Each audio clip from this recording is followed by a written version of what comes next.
Going. And there we are. We are live. On the air, around the world. Okay, so I'm going to kick this thing off. So Yes, I'm going to sir. start the recording, start the music, and soon after start talking. It's very startling. And here we go.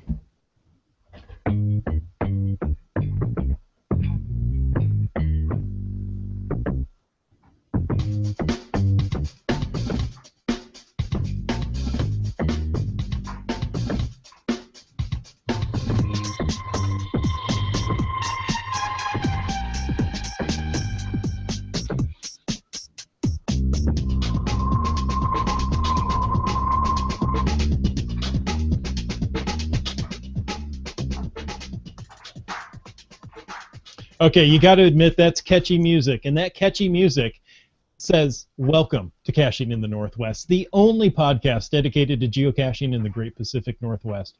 We're going to talk about caches and cachers unique to this little corner of the country. So are you ready for some football? If you're not, that's okay. Let's go caching in the Northwest. What are you talking about? Canadian football's halfway through their season. I kid. I don't mess with the guy in the jersey there. I know tonight is the kickoff to the NFL regular season. Well, and then you must know that the Northwest only NFL team is the defending champion, Seattle Seahawks. And since Thursday night's my podcasting night, I've made the ultimate sacrifice. I've recorded the game. So don't tell me anything about the game. Nobody text me. Nobody instant message me. I don't want to know anything about the game. I've got it recorded. I'll watch it when I'm done here. It's a deal, at least on my end. I can't attest for anybody online. Just trust that they'll respect your devotion to the Seahawks. There you go. Who in the Northwest doesn't love the Seahawks right now? Well, I don't know. I don't know how the game went. Before this game, who in the Northwest didn't like the Seahawks? There you go. Yeah, it's everybody on the bandwagon. Let's go. Come on. Lots of room. All right. Well, the eagle-eyed viewer has noticed that Wits End has the night off. So instead of talking about football, tonight we're going to talk about Munzee, the QR code geolocation game. You can find out more at munzee.com. However, before we capture your attention with Munzeeing, here's some news from the geocaching world. All right. If you like to snap quick photos with your pocket digital camera or smartphone while you're out caching or munzeeing, you may want to check out PocketLenses.com. The URL is just as we said, PocketLenses.com. It's a new website from Sunny and Sandy of Podcacher fame, providing instructions, tips, and tricks about taking better photos with compact digital cameras. So, hey, all of our live viewers and those listening to us, go check out this new website. I took a quick look at it, and actually there's some great information on there to really some easy ways to improve your pocket digital camera and smartphone photo taking. Exactly. You know, I've looked at some of those videos myself, and they are really good. So go check it out. You know, Sunny does a very good job explaining what's going on, and I think you'll enjoy it. Now, if you're a fan of the cash machine, and I'm not talking ATM, but I'm talking the cash machine from Travisl, and if you're a fan like I am, or if you've never been to one, there's one coming up, the Boundary Bay Cash Machine. In British Columbia! In British Columbia. That's GC5B770. Now, as far as I see, Boundary Bay only has 2 B's, but there's apparently 5 B's in the cache description there.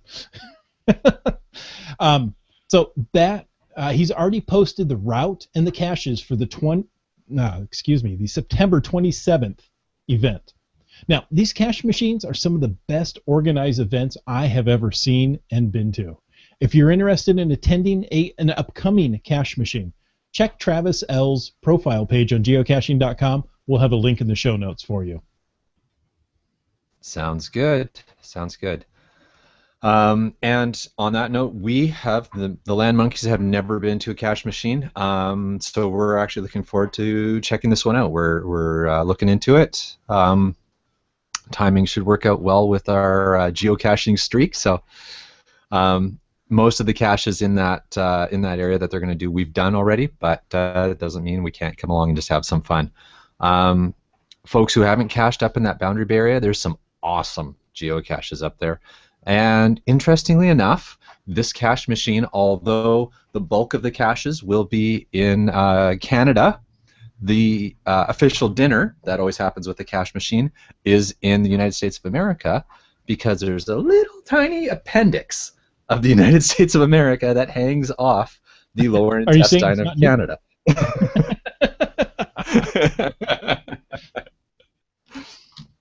And that's where the dinner is going to be. I've been there, the little town of Point Roberts.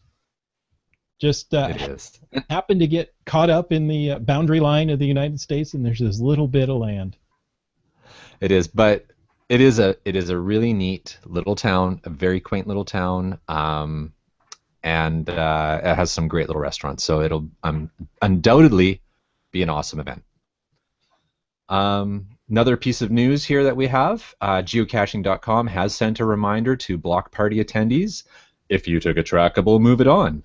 And really, you should be doing that with any trackables you pick up anytime, but it is nice of them, for trackable owners like us, who drop some off at the block party, to have folks reminded. And I started a trackable at the block party, and it just arrived in Australia. Wow. That's quite some travel. Yeah, that's neat. Hitched a ride on that sucker. Yeah, well, and unfortunately, Wits End isn't here to tell us all about Australia. Yes. Well, you know, it probably took a year and a half in Australian time to get there. Something like that. Okay, back to Munzee. Okay. So, Munzee recently celebrated its 3rd birthday, and there have been more than 25 million Munzees captured as of this podcast. Munzee, for those who haven't heard, is a lot like geocaching in the fact that you go to real-world locations and find hidden items. These items are usually QR code stickers applied to flat surfaces such as signs or metal boxes. That's right. Now, there's a couple of differences between geocaching and Munzeeing, if I'm going to say it that way. Firstly, you need a smartphone.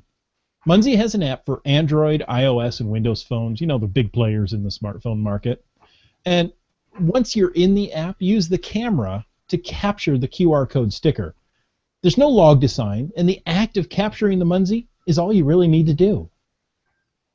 Absolutely. Another departure from traditional geocaching is the virtual Munzees. And these are pins. They appear as pins on the map, the Munzee map.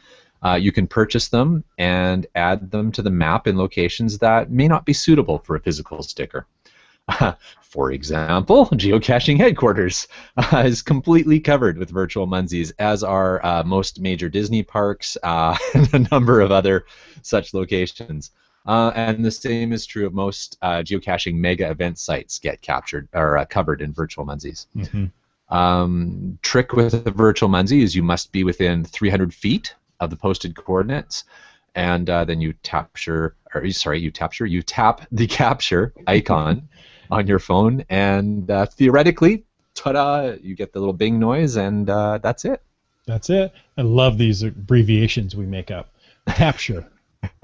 Capture. I'm going to use that one, actually, I think. Please be my guest. It sounds really simple, doesn't it? It can get challenging with several hundred virtual Munzees on the map at a time. You know, if you're at geocaching headquarters or in a mega event or at a Disney park. I remember, you know, being in the line in Disney as you're going through the cattle gates back and forth. You know, I got to wait till I get up to that corner. Okay, I'm in range. I can capture another one because I've gotten all the ones around me there. The one thing I really like about Munzee are their special virtual Munzees. For example, right now they have the very popular ALS Ice Bucket Challenge virtual Munzee for sale in the store.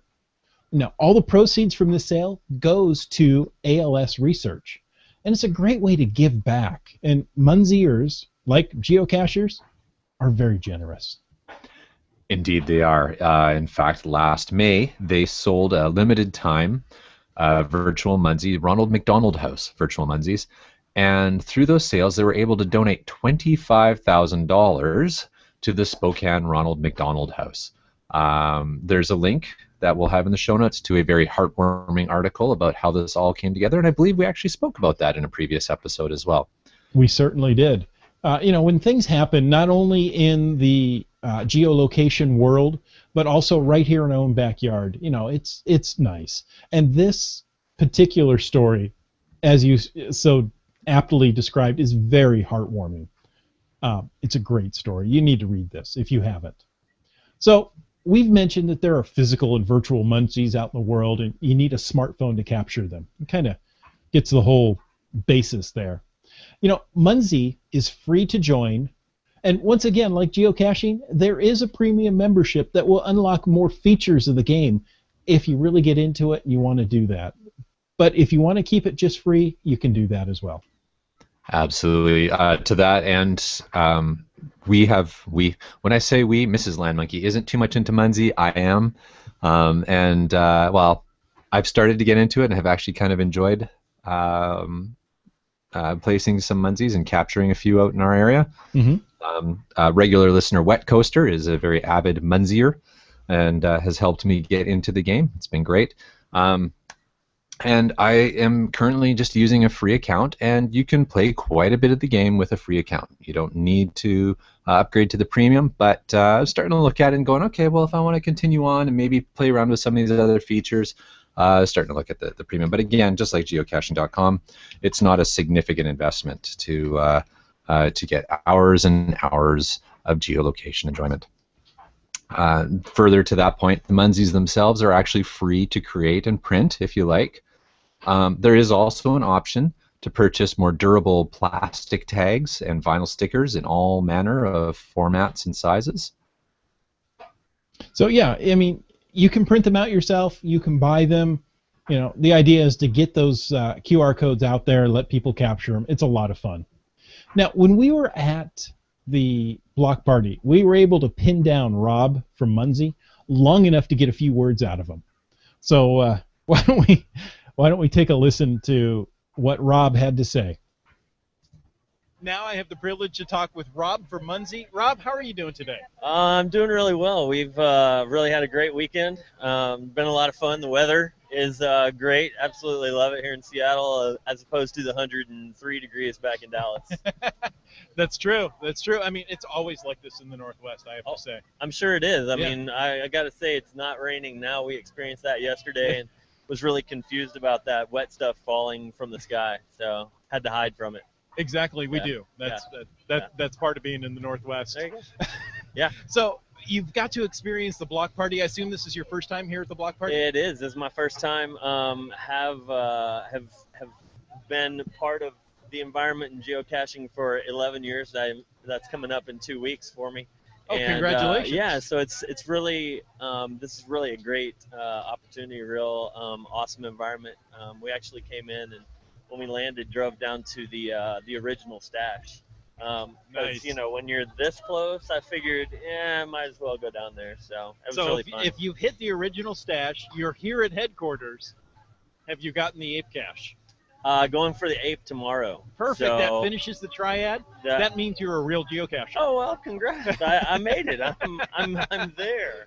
That's fantastic. Yeah, I'm really excited about that too. Just I've heard a lot about the ape cache, so to get to go and experience it and see that you really can't see when you're walking through. So yeah, that's what I hear. It's a tunnel 2.25 miles long, and it does have a slight bend in it, so you can't see the end of the tunnel. That's amazing. Yeah, that's what I heard. You get halfway, you can see a little pin light, and you just keep walking and walking, thinking you might actually get there at some point. So it's an amazing journey. You really do need to take it. Yeah, I'm looking forward to it. So. Now, last night there was an event here. Right. A hybrid geocaching Munzee event. Yeah, we were fortunate to be able to get in on a geocaching event that was set up by Gus from the AT Highway and Josh Broadwater H2O Clan. They kind of set something up, and so we set it up with Josh and Gus both being Munzeers as well. And with me coming in, we decided we could set it up as Worlds Collide. which is kind of a theme that Josh and Gus had come up with for Geo Woodstock. And so they did a Worlds Collide event. So we decided, hey, let's have Worlds Collide Seattle. It was really a lot of fun. As far as logs go, it was 130 or something that had logged Impressive. for the geocaching side. And so it was good to be able to do that, to show a coexistence of Munzee and geocaching, and just to really to have a lot of fun. So it was good. Brian Roth came out to the event as well. So you know, it was a good turnout, and really just had a lot of fun hanging out at the Troll. Yeah. So, Exactly. I mean, again, that really is a unique icon of Seattle. right. When you know you're in town, you got to go and visit all the cool places. So you got the Troll, and go down and catch the original stash. And of course, that's a 3-hour drive as opposed to 3 blocks away. Well, so that's true. a little different. That's true. But yeah, so it's a lot of fun. We had a good time. Nice. Now, how do you see Munzee moving into the future? Well, let's first talk about the past of Munzee. Yeah. How long has Munzee been going on? We just had our 3rd birthday. That's incredible. In July, yeah. Congratulations. So we're really excited. Things are growing at such a pace right now that it's really amazing to watch. Very excited about being able to build a larger team as we go forward, and just really excited about how many players continue to find Munzee and continue to really get excited about it. So, things are good. Yeah. Nice. And there are so many virtual Munzees right around this area. It's incredible. I believe last count had us at almost 600 virtual Munzees within a mile of this spot. I've talked to people. I know one person captured 850 Munzees today. Wow, that's impressive. So we're a shout out to Scott for keeping everything running when you've got one person who captured 850. So Exactly. That's really, that's impressive. I'm glad to hear that. It really is. So you've gone through a little bit of growing pains in the last 3 years. Yeah. Are you happy where you are now, or do you think we've got more to go, or you see more growth in your future? There's a whole bunch of questions there. Yeah, there's quite a few there. We have had a lot of growth, which is amazing. We actually just switched servers over on Wednesday because we were really getting to that point of the last 6 to 8 months, a lot of growth, and so we needed to be able to expand for the millionth player. We're sitting at almost 200,000 players right now, but it's time to start focusing that far out. So we made some switches, and there were a few glitches this morning, leading into this. Hoping that it was going to get worked out, and thankfully it did. A lot of fun while you're on the road, isn't it? Right. You always love to wake up the morning of a very big event and push the button and see calm air red flash up, and you just texting Scott and just saying, hey man, he was real good jumping right on it, and so things have gone very well. So yeah, we're really excited. There's always things that we're going to be looking at and updating and continuing to upgrade. We're just moving into a nice headquarter building ourselves, and so got enough space where we can start building more of a team. We're located in downtown McKinney. It's a historic part of town, and things are really good. Things are going really well for Munzee. So very, very excited about it, and yeah, the future's looking good. I'm glad to hear it. Hey, Rob. Hey. So for someone like myself who's actually just getting started with Munzee, what would you say are kind of the key tips and tricks for someone to really get the most out of the game? Wow, key tips and tricks for a new player. One of the things that's kind of important to do is to maybe attach yourself to the community itself. We have a good growing group on Facebook. There are quite a few different places for people to be able to interact, and so sometimes it's a little difficult to really grab that app and go, okay, now what am I supposed to do? So we've kind of got a little slide through demo so that people can get a little bit of info, but to get beyond that, the best way is kind of to connect with people. And so we've built a calendar. We've got events going on like what we did this weekend, and so it just gives us a chance to spread the word from player to player. But as far as like me to you, what should you do? Use that map and look and see. Do you have some around you? And if you don't, making a 25, 50-mile drive is maybe that's a little sketchy. So jumping on and finding out how you can get started, and we just put out a blog post that I had talked about, and one of the things that I guess is like my what helps drive me is one will make a difference, or one is gonna I'll be excited with one is what we wrote, and so it takes one person, it takes one Munzee to get started, and so if you deploy, then it's just like the quote, if you deploy it, then they will come. They will capture. Yeah, Exactly. They will capture. There you go. So you'll have people travel in because there are people all around looking for that. Make sure that when you deploy, they're good weatherproofed options. So one of the ways to do that is through our store, and I'm fishing in my pocket right now because I've got wrong pocket. I've got, we have all different kinds of stickers, and so we call them urban camo because typically people put them on signs or fence posts and things like that. So things that blend in and don't stand out like a sore thumb. So Exactly. make it easy for someone to find. Give good notes, that kind of thing. So good question. Good question. I've got 10 out so far. Oh, very good. Very good. Trying to get some in our community. Yeah, nice. So you got 10 out. So yeah, that's kind of the best way to do it is make good notes, and if you're looking for them, read the notes. That's always a good idea. Yeah. It was very interesting for me early on. We put a bunch out in our city, and you could watch as they were being captured. And you're going, okay, well, they're going to go here, they're going to go, Yeah. oh, they turned left instead of right. That's surprising. Right. Absolutely. It was a little light internet stalking, nothing. Right. nothing Exactly. too bad. It's similar to what you could do in geocaching. You can see a trail that people are going on, and so I always enjoyed going out and saying, hey, how you doing? And it kind of freaks some people out, especially if they're new, but it's part of the game. So Exactly. you want to meet people. Most people do. Rob, thank you so much for stopping by. I really appreciate you taking time to talk with us. Absolutely. It's always fun talking to you guys, so I look forward to doing it again in the future. Thank you. Thanks. What a Fantastic. great interview. That was Rob. Rob was fantastic. He was a really good sport. Put up with my silly questions.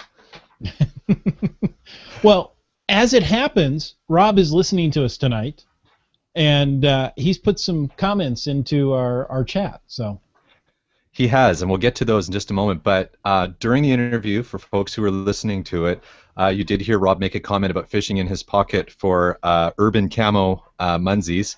And Rob was generous enough to give us a couple to take back and deploy. So I thought I might just take a moment to share some of those with folks so you can see what he was talking about. So here's a sample right there if you are watching online of what an urban camo Munzee looks like. So when he was saying urban camo, the concept is it's something that would blend in to the urban environment and not really stand out. I'm not going to show people all of them because then people will know what they're looking for. So it won't spoil them. But we talked earlier about special event Munzees, and last November, actually every November for the last few years, folks might be aware of the men's health promotion called Movember, where guys are encouraged to be sponsored to grow facial hair. And Munzee also did have special virtual Munzees and some physical Munzees to celebrate Movember. And again, here's a sample of some of those Movember Munzees with, you can try and figure out which of us those are. I think that might be a little more land monkey there. Little bad cop going on in the blue.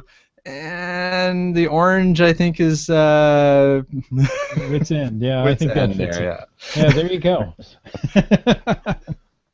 However, so yeah, special thanks to the guys from Munzee for spending the time to talk with us at the event. That was fantastic, and it's an exciting time for Munzee. Rob and everybody else, all the viewers we have tonight, thanks for listening and watching. Rob did want to share that there is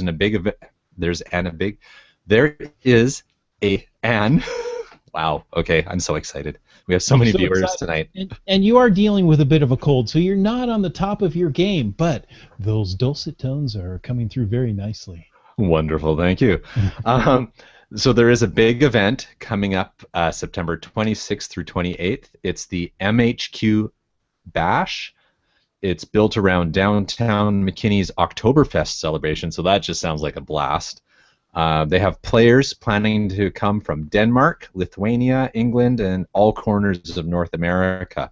We'll have the URL for that in the show notes.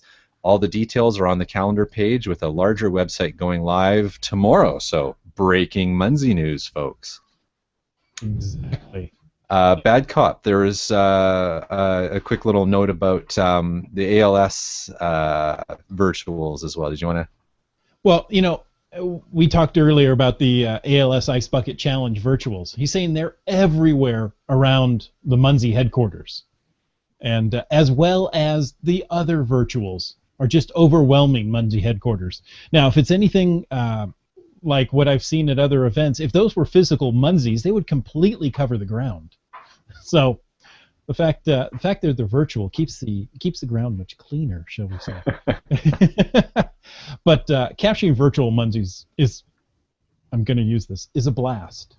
In fact, thank you. If you're familiar with Munzee, they have a thing called a blast capture, which will capture up to 100 virtual Munzees within a mile. So there you go. If you're in an overwhelming area, launch off a few of those blast captures, and you'll get them all. Now, before we wrap up this show, we had some feedback on Facebook from BrightBlades. The question on Munzees from BrightBlades: will there ever be a way to capture Munzees offline, or save Munzees for offline use while traveling? A few months ago, I went to Disneyland. Hey, I've been there. I noticed there were hundreds of virtual Munzees all around the park. In order for me to capture them, I had to keep the app open while in a Wi-Fi hotspot and no travel data. He's from Canada, so coming into America and using data is incredibly expensive. Yeah, and walk around, try to capture as many as possible. Then I had to come back to the hotel and try to see if they would upload to the website. For the most part, it worked, but it's a real pain when doing that. So I know from experience, capturing physical Munzees offline is easy to do. You can keep your phone in offline mode, find a Munzee, scan it in the app. It's going to save it, and you can move on. Capturing virtual Munzees in the app is a little more difficult. Let's just put it that way. The only way I've been able to do it is to have that one virtual Munzee open, loaded in a Wi-Fi zone, walk up within 300 feet of it, capture it, and it will capture it offline. So I don't know if there's a way currently to do more than one. We'll have a link to the Munzee forums, which discuss offline capture. You can look there. So, but Munzee is always evolving. So I'm sure there's going to be a way to do this in the future. Now, next week, we're going to have Wits End back with us, and we'll be talking about geocaching etiquette with Mr. Manners himself, and shall we say Mr. Mustache, Wits End. This is our first conversation on etiquette, and we're going to focus on logging fines and DNFs in a constructive manner. Now, Land Monkey, I'm sure people want to give us some constructive ideas on how to do this. How would they get a hold of us? Well, first we want to thank you, all of our online listeners and those who have downloaded and are listening to the podcast, for taking the time to listen to this episode of Caching in the Northwest. And as the bad cop said, you can be part of the show. We want you to be part of the show. So call 253-693-TFTC and leave us a comment, correction, or question any time of the day or night. And of course, you can email us at feedback@cachingnw.com. You can also send feedback through Twitter and Facebook, as folks have done, which is fantastic. You can visit cachingnw.com for the show notes on this show or more about any other Caching in the Northwest podcasts. Your support helps to keep quality shows coming. If you like this show, please click the PayPal button on the website. This show is licensed under Creative Commons Attribution 3.0 license, copyright 2014 by Chris Umfenauer. Thanks for listening, folks. See you later.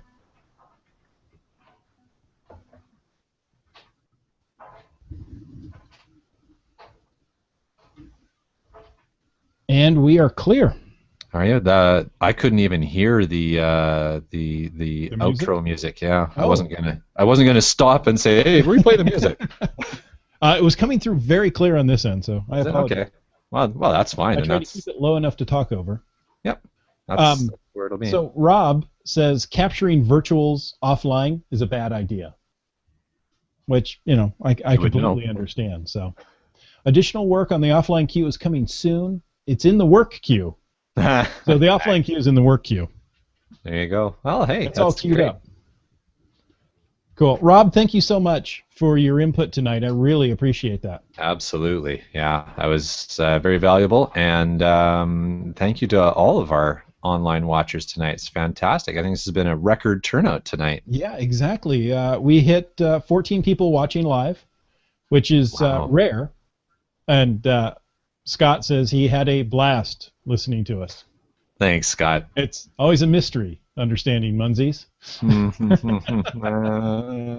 That's pretty funny. Oh, the puns of Munzee.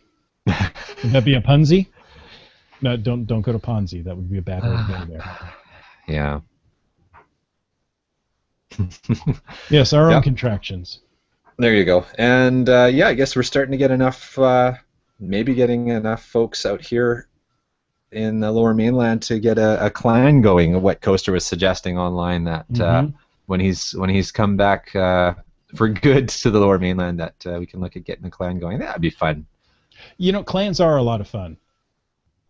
So yeah, it's clans. They will set their own challenges within the group. We want you to capture this, that, or the other thing. So Awesome. it introduces a new aspect to the game. Yeah, absolutely. And I've got I think it's a direct chat message to me. I'm not sure anybody else is seeing it, but from BrightBlades, also thanking Rob for his contributions online. So that's awesome. Nice. So pass that on if Rob's still listening. Man, I'm just having trouble keeping up with all the messages coming in here tonight. We need a third guy here to do nothing but to read the posts there and put things in the show notes for us. There you go. We need an intern. We need a producer, an intern. Oh, yeah. Producer. A producer's better. That sounds much. That's better. nicer than intern. That's funny. Wow, yeah, this has been a great episode. It's a lot of fun. A lot of fun. Awesome. I would be curious to know. I did send a message out. I sent the show link, the live show link out via Twitter right before we started.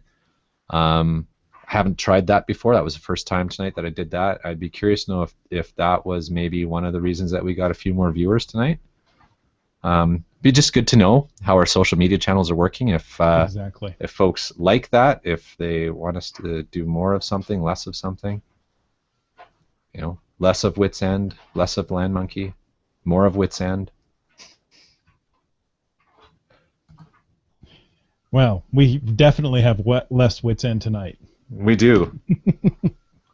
I don't think we can get any less of Wits End tonight. Although he was on ever so briefly before we got going. So. Rob's not going anywhere until we kill the live feed. Yes. Okay. Careful of that. Frank says New York Munzee Hunters clan group rule. So bring it on, the new West Coast clan. Well, I think they're probably a little more established over there. I think besides Wet Coaster and BrightBlades and myself, I don't know if there's too many other Munzee players out here right now, at least active ones. That might be yeah. And BrightBlades again pops out. He says it's because he's on holidays. So There you go. Which is when my Munzeeing picked up, when I took some vacation time in August. Scott suggests we should do a show from the Munzee HQ Blast. Or Bash, I'm sorry. I've got Blast on the mind. End of September, eh? End of September, yeah. And that's so in Texas? Exactly. McKinney, Texas. Not a bad place to be at the end of September, but I'm not sure I can get there. Yeah, that's going to be a tough one in 3 weeks, but that would be fun to go to. I have not actually attended a Munzee event, so I need to do that. Awesome. Oh, and I'm seeing, what have I got? I scroll down to the bottom of the messages again. Man, they're getting a lot of messages here. This is fantastic. Where am I here? Trisha V says she heard about this from Rob. Okay. So again, Rob, thank you. Passing the word on. Mm-hmm. That's fantastic. And she's not leaving either until we kill the broadcast. So I have been known to, at one time, end or close my session and leave the broadcast running. That was a mistake because I had something two went co-hosts sideways when you did that. Two What was? Oh yeah, the co-hosts took over. That's what happened. That didn't go over well. Yeah, there's one thing you don't want to do. It's leave Witsend and I in charge of pretty much anything. Yeah, it's just not a good idea. Oh, I trust you too. Besides, go back and listen to the video. It wasn't bad. Not nearly as bad as it could have been. Absolutely. No, I thought it would have been much worse. That's awesome. No, that's what you get for traveling.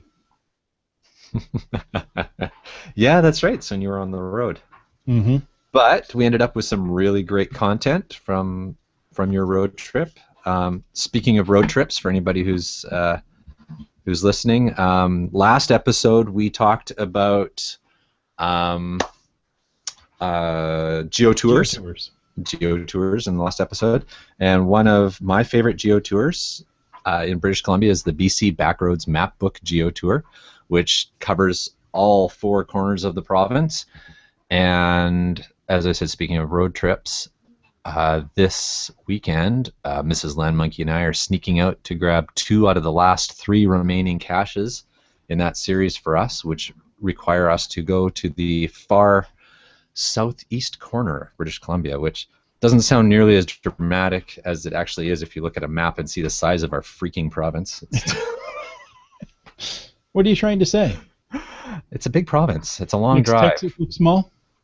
No, I don't say it makes Texas look small. It's probably equal in size. I can't imagine driving to all 4 corners of Texas to find geocaches, but it would probably be similar in challenge. Sorry, we have people from Texas. We've just offended them. Texas is pretty good at defending itself. I don't think That's they really true. need any help.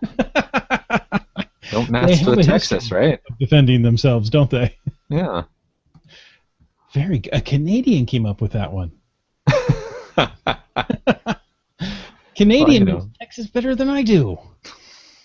Well, I wouldn't necessarily say that, but okay. I think most people know that about Texas. I've been to the Alamo. Except perhaps one podcaster in particular comes to mind about somebody who really knows very little about Texas, but is highly opinionated. I don't know who you mean. I don't know anybody who's highly opinionated. I'm thinking of a podcast that originates from Great Britain, where a certain term offensiving comes from. I was going to say, are you going to be offensive?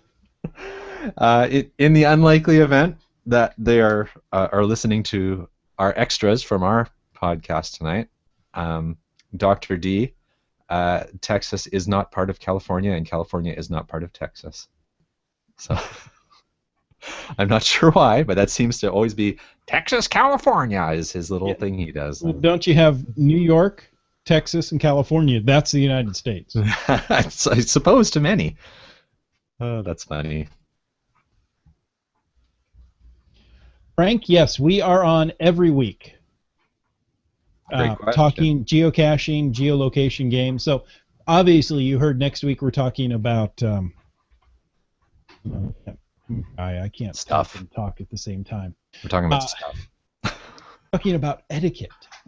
How is it to be proper in the geocaching world? In this case, with logs and DNFs. So, but yeah, we're on every week, and you can look at our YouTube channel if you want to watch the videos. Of course, you can go to CachingNW.com, get the full rundown of podcasts there.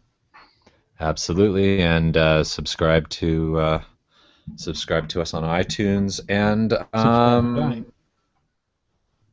what's the radio? Stitcher. Mm-hmm. Thank you. We're on there too. I'm so up on our technology of our podcast. You really are.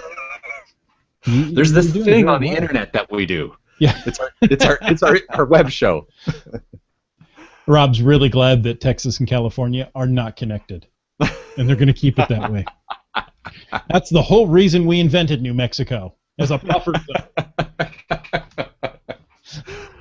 zone. That's funny. Yeah, that's why we have Alberta in Canada. The folks in the prairies really don't want to. Well, that's why we have the Rockies. The folks in the prairies really don't want to have much to do with the folks from Vancouver. It's like, yeah, no, it's okay. You guys can have the West Coast. Okay. What about the French-speaking people? You don't talk about them much. Yeah. I see why. Okay. My mom always told me, if you don't have anything nice to say. I'm hearing a bing, and I'm trying to figure out where it's from.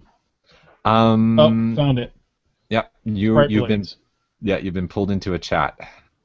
Okay. It's, wait. What? That's a whole different profile. I don't know where I am.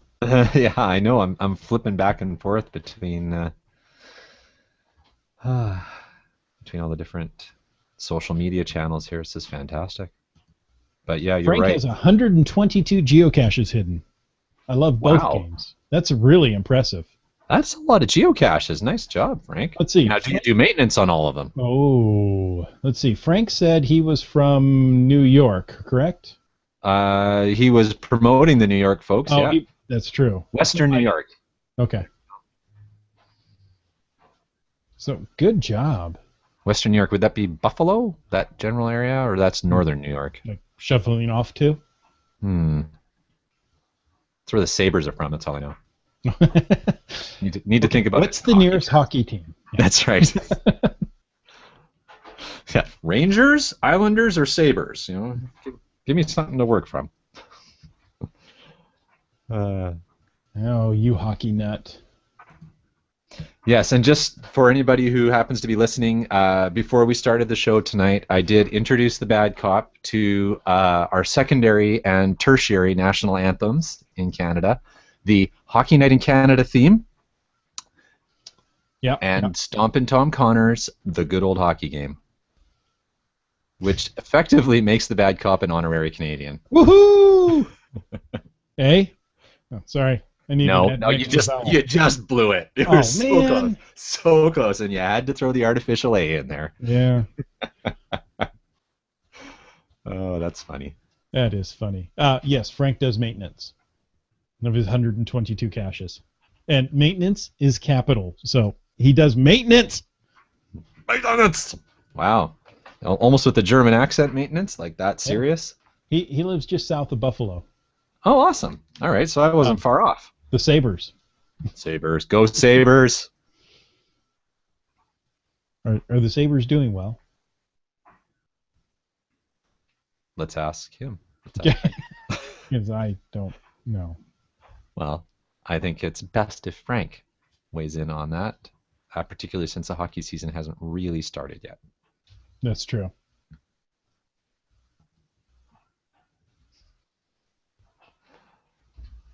All right. Anyways, we're doing well tonight. Perfect hockey songs, BrightBlades says.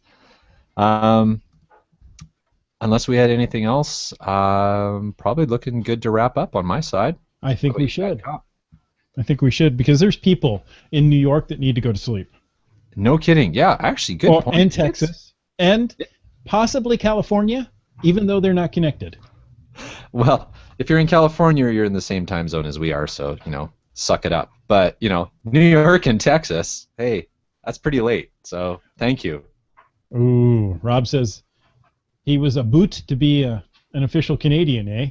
A boot to be. Yeah, Rob isn't either then. Thank you. He's oot in a boot. Moving right along. Who else wants to be kicked out of Canada?